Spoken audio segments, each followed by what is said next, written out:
नमस्कार दोस्तों शायद ही कोई ऐसा होगा जो हनुमान चालीसा का पाठ या तो करता ना हो या उसने कभी भी ज़िंदगी में हनुमान चालीसा का पाठ किया ही ना हो, क्योंकि हम में से शायद सभी ने कभी ना कभी हनुमान जी की शक्ति को महसूस किया है।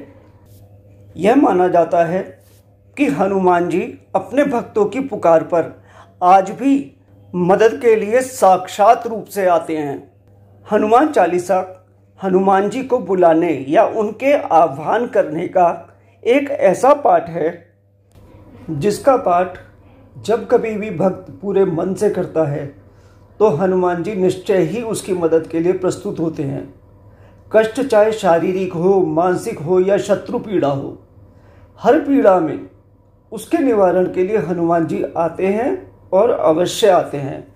इस बात को हर कोई जानता है जिसने हनुमान चालीसा का पाठ कभी भी किया है। पर मित्रों, क्या आप इस बात को जानते हैं कि कई बार ऐसा होता है कि हनुमान चालीसा को करने के पश्चात भी हमें उतना लाभ या पूरा लाभ नहीं मिल पाता, और ऐसा होने के पीछे मुख्यतः दो ही कारण हैं। इन दोनों ही कारणों को जानने के बाद आप स्वयं ही इस बात को जान जाएंगे और मान जाएंगे। इन्हीं दो कारणों की वजह से हम हनुमान चालीसा का पूरा लाभ नहीं ले पाते। दोस्तों, सबसे पहला कारण है ध्यान का अभाव, यानी लैक ऑफ कंसंट्रेशन। आपने अक्सर मोबाइल पर बात करते हुए देखा होगा कि जब नेटवर्क कमज़ोर होता है तो सिग्नल बार बार कटता है। सिग्नल बार बार कटने से न आपकी बात सामने वाले तक सही प्रकार पहुंच पाती है और न सामने वाले की बात आप तक। बिल्कुल ऐसा ही तब होता है जब हम हनुमान चालीसा का पाठ करते हैं। देखा जाए तो हनुमान चालीसा का पाठ मुश्किल से 5 या 7 मिनट का होता है, पर इन 5-7 मिनटों में भी हमारा ध्यान कम से कम 50 बार भटकता होगा। कभी हमारा ध्यान मोबाइल की तरफ चला जाता है, कभी अपने बिजनेस की चिंताओं की तरफ चला जाता है, और कुछ नहीं तो ये सोचने में लग जाता है कि अभी अभी जो सीरियल हम बीच में छोड़कर आए थे उसमें इस समय क्या हो रहा होगा। यानी ये जो 5 मिनट हनुमान जी से बातचीत करने के लिए निश्चित होने चाहिए थे, उन 5-7 मिनटों में भी हम हनुमान जी से पूरी तरह से कनेक्ट नहीं हो पाते। यानी कि हमारे और हनुमान जी के बीच जिस समय बात चल रही है उस समय सिग्नल बार बार आते हैं, चले जाते हैं। अब आप बताइए, ऐसे में कैसे तो हमारी बात हनुमान जी तक ठीक तरह से पहुंचेगी और कैसे उनका संदेश हम तक ठीक तरीके से पहुंचेगा। हमारे धर्मशास्त्रों में भी बड़ा साफ साफ लिखा है कि भाई मुझे सारा दिन मत दे, बस वो पल दे दे जिसमें तेरे और मेरे बीच में कोई ना हो। तो इसका मतलब है कि चाहे हमारी पूजा कम समय की क्यों ना हो, पर ऐसी पूजा हो जिसमें हमारे और हनुमान जी के बीच में कोई और ना हो। ऐसी दशा में हमारी बात हनुमान जी तक और हनुमान जी की बात हम तक बहुत आराम से पहुंचती है। आप खुद ही देखिए, अगर आप किसी से महत्वपूर्ण बात कर रहे हैं और उस समय कोई और भी बैठा हो जिसकी तरफ आपका बार बार ध्यान जाता हो, आप जिससे बात कर रहे हैं उसका ध्यान बार बार भटकता हो, तो क्या वो महत्वपूर्ण बात उतनी ही गंभीरता से हो पाएगी? ऐसे में कई लोग कहते हैं कि हम लोग तो साधारण इंसान हैं, हमारा ध्यान तो भटकता ही है। ऐसे में लगातार 5 मिनट ध्यान लगाना बड़ा मुश्किल काम है, यह काम तो केवल संतों का ही होता है। पर यह बात ठीक नहीं है। इस संदर्भ में मैं 2 बातें कहना चाहूँगा। पहली, आपने कभी ध्यान किया है कि जब आप कोई पिक्चर या कोई सीरियल देखते हैं तो आप उसके कलाकार के साथ इतना एकाकार हो जाते हैं कि जब वह दुखी होता है तो आप दुखी हो जाते हैं, जब वह हंसता है तो आप हंसने लगते हैं। तो क्या ये बिना ध्यान लगाए संभव होता है? जब आप 3 घंटे की मूवी या आधे घंटे के सीरियल के लिए उसके कलाकारों के साथ आत्मसात हो सकते हैं, तो फिर 5 मिनट के लिए ईश्वर के साथ होना संभव नहीं है क्या? और दूसरा तथ्य अगर मैं उसकी तरफ आपका ध्यान दिलाऊं, जिस समय हमारे ऊपर वास्तविक संकट आता है, असली पूजा उसी समय होती है। उस समय पूजा करते वक्त ईश्वर खुद ही साक्षात नजर आने लगते हैं। यानी कि जिस समय दुख का समय होता है, भगवान से एकाकार हम उसी समय हो पाते हैं। क्या ये सच नहीं है? शायद इसीलिए ये पंक्तियाँ कही गई हैं, दुख में सुमिरन सब करें, सुख में करे न कोय, जो सुख में सुमिरन करे तो दुख काहे को होए। हनुमान चालीसा से पूरा लाभ ना ले पाने का दूसरा बड़ा कारण है भाव का अभाव, यानी फीलिंग्स का अभाव।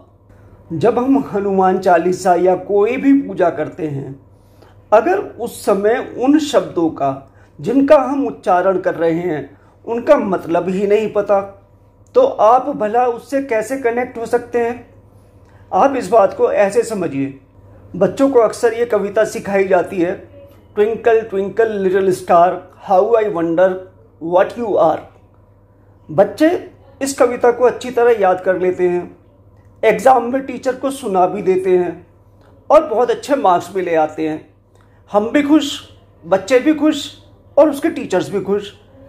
पर अब ज़रा कल्पना कीजिए, जो शब्द बच्चा कह रहा है क्या उसके अर्थ उसे मालूम है? बच्चे को ये पता ही नहीं होता कि स्टार किसको कहते हैं, ट्विंकल का मतलब क्या है। तो बच्चा चाहे भी तो इन सितारों से अपने आप को जोड़ ही नहीं सकता। अब दूसरी ओर यदि एक दिन आप छत पर बच्चे को ले जाएं, उसे सितारे दिखाएं और बताएं देखो ये है स्टार, और जैसे ये बार बार जलता बुझता दिख रहा है इसी को कहते हैं ट्विंकल करना। तो अब कभी भी अगर बच्चा उन सितारों की ओर देखेगा या उस पंक्ति को गाएगा, ट्विंकल ट्विंकल लिटिल स्टार, तो वो चमकते हुए तारे उसके जहन में, उसके मनो मस्तिष्क में निश्चित रूप से छप जाएंगे और वह बच्चा अब उन सितारों से अपने आप को बहुत अच्छी तरह कनेक्ट कर पाएगा। तो इसी तरह जब आप हनुमान चालीसा पढ़ते वक्त यह कहते हैं, कंचन वरन विराज सुवेशा कानन कुंडल कुंचित केशा, तो आपको यदि ये बता दिया जाए कि कंचन वर्ण का मतलब है सोने जैसा रंग, विराज सुवेशा यानी कि सुंदर वस्त्रों को धारण किए हुए, कानन कुंडल कानों में जिनके कुंडल विराजमान हैं, कुंचित केशा कुंचित माने घुंघराले, यानी वो हनुमान जी जिनके बाल घुंघराले हैं।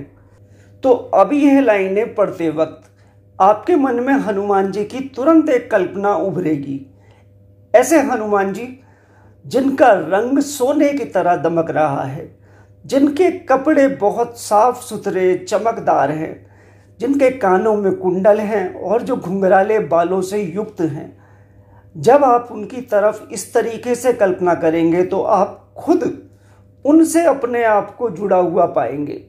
और जब ऐसे हनुमान जी की छवि हमारे जहन में होगी तो उस समय हमारे और हनुमान जी के बीच में कोई और उपस्थित हो ही नहीं सकता। आप चाहें तो इस बात को आजमा कर देख लीजिएगा। तो आप प्रयास कीजिएगा कि आप एक ऐसी हनुमान चालीसा लें जिसमें ऊपर दोहे के साथ नीचे उसके हिंदी अर्थ भी हों। आप इस हिंदी के अर्थों वाली हनुमान चालीसा को जब कुछ बार पढ़ लेंगे तो आपको बार बार हिंदी के अर्थ देखने की ज़रूरत ही नहीं पड़ेगी, क्योंकि वो अपने आप ही आपके दिमाग में अंकित हो चुके होंगे। तो जब आप यह लाइन उच्चारित करेंगे, लाए सजीवन लखन जी आए, श्री रघुबीर हरषि उर लाए, तो आपको बड़ा आनंद आएगा। आप कल्पना करेंगे कि लक्ष्मण जी मूर्छित पड़े हैं और हनुमान जी सुमेरु पर्वत को, जिनके ऊपर माँ संजीवनी विराजित हैं, उठाकर ला रहे हैं। उन संजीवनी माता की कृपा से लक्ष्मण जी की मूर्छा दूर हो रही है और प्रभु राम प्रसन्नता के साथ श्री हनुमान को अपने गले से लगा रहे हैं।